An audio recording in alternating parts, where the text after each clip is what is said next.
We are just getting this, and it's breaking news. We know that Bernie Sanders is expected to meet with President Obama, but here's what's coming out, that there could be a request by Bernie to push out Debbie Wasserman Schultz. This is expected, possibly, and we're hearing this because Chad Pergram, who works on Capitol Hill for Fox News, says that they have learned that one of the issues Sanders may raise is that he is unhappy with the Democratic National Committee Chairwoman, Representative Debbie Wasserman Schultz. He feels that she played this unfairly, favored Hillary Clinton. So we're watching that story. That's only one component of what happens next. Both presumptive nominees are zeroing in on November, but candidates face just a mountain of challenges, pretty much as high as Mount Everest. What must each prepare for first? Let's bring in Christy Setzer. She's served as spokesperson for 3 presidential campaigns, including that of Al Gore and Howard Dean, and Michael Goodwin, a conservative columnist at the New York Post, whose column today had this headline: Trump is doing a great job if he's trying to lose. Okay, so I've got to go with that first, and then, Christy, we'll get to you on what's happening possibly with Debbie Wasserman Schultz and Bernie's push to get her out. But, Michael Goodwin, why did you write that? Well, look, I think polls have shown that this race is more or less a dead heat. At least it was before Hillary clinched, which I think will give her a bump. A dead heat nationally, a dead heat in 5 key swing states: Ohio, Pennsylvania, Florida, New Jersey, and New Hampshire. So Trump was in a good position. And then for the last 2 weeks, he decided to go off into a detour, a destructive detour, attacking the press and then attacking the judge on the Trump University lawsuit. Now, both of these, frankly, are personal feuds for him. But he has elevated them into the campaign in a way I think is very destructive.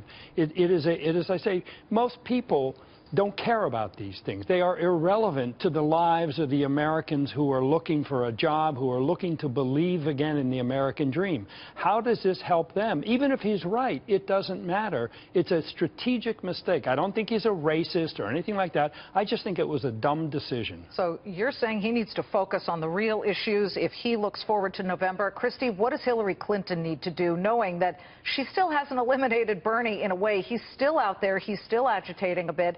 And you've got Donald Trump now, who's been very aggressive in saying, come Monday, he's going to give some type of speech where he goes after her.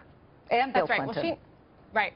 So she needs to run a bit of a two-pronged race right now. She obviously has already pivoted to the general election. You saw that in the foreign policy speech that she gave in San Diego a week or 2 ago, where she started to take on Donald Trump in a much stronger way than she had before. I believe that was out of deference to the fact that Sanders was still in the race.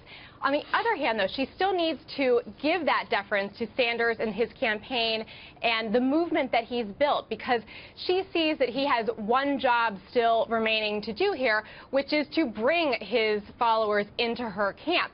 So whether, she does that by sort of finding some sort of role for him going forward, or in other ways, that is, the main thing that she needs to accomplish with Bernie Sanders. But guess what he's doing, guys? He's already grabbing some headlines, which we just read, that he is expected to at least push for Debbie Wasserman Schultz, who's head of the DNC, Michael, to when he meets with President Obama, because he's going behind closed doors tomorrow with President Obama.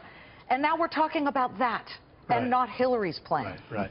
Look, I think Bernie himself will come along. He will, of course, endorse Hillary Clinton, and he will encourage his followers to do likewise. But I think that the enthusiasm for her is her biggest problem. I mean, the fact that she is... Why is that a problem? Well, because it's turnout. It's all about turnout. And you see, for example, just contrast 8 years ago when President Obama secured the nomination, that speech in I believe, Grant Park in Chicago, foolishly said the oceans will remember, that the oceans will stop their rise. But there was a great excitement. For her, there was a kind of anticlimactic feeling that, of course, this was going to happen. Of course, she's broken the glass ceiling.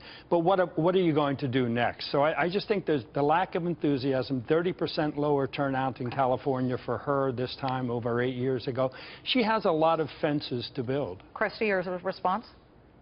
I disagree. I think there's a ton of enthusiasm right now that you could see last night for Hillary Clinton. Look, it's the first time that a woman has been nominated as the head of a major party here in the United States in 240 years. I don't think women need anyone to tell them the significance of that moment. I don't think women need someone to tell them that it's important. I'll speak as a new mom and a small business owner, you know, to have somebody in the White House who actually understands the juggle between finding childcare while you're trying to provide for your family and those sorts of things. I think that, you know, going forward, you're going to see more and more and more enthusiasm for Hillary's bid. We're watching it all every step of the way. It's a long road to November. We thank Christy and Michael. We do appreciate it.